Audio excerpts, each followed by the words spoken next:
周一武正经手一起类似的机械性窒息案件，为了确定是否由扼颈造成，他要提取一件重要建材。下面我们解剖颈部，咱把舌骨拿下来，我们拿下去检查。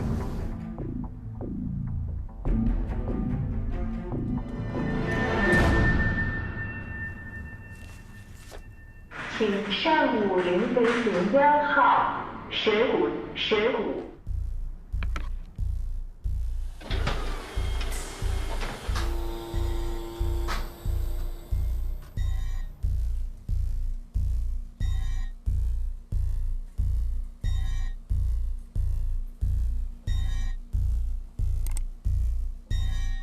结果怎么样？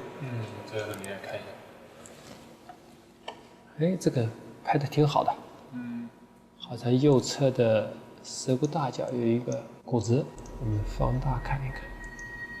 哦，这个骨折挺清楚的。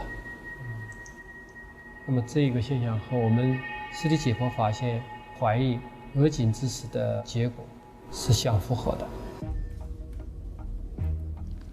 谨慎起见，技术人员还将通过固定、脱钙软化、取材、石蜡包埋、切片等程序，把舌骨制作成骨切片，进行组织病理学检查，这是诊断的金标准。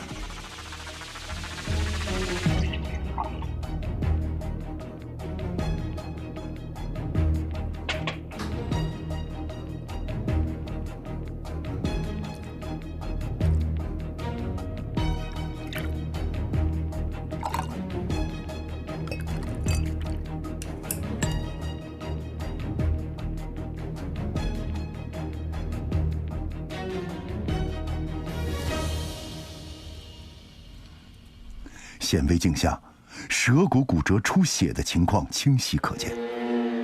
由于死后悬尸造成舌骨骨折的概率很小，因此，如果古代受害人的舌骨也符合这种现象，那么凶手针扎水分穴的同时扼压受害人颈部，导致机械性窒息的可能性就很大。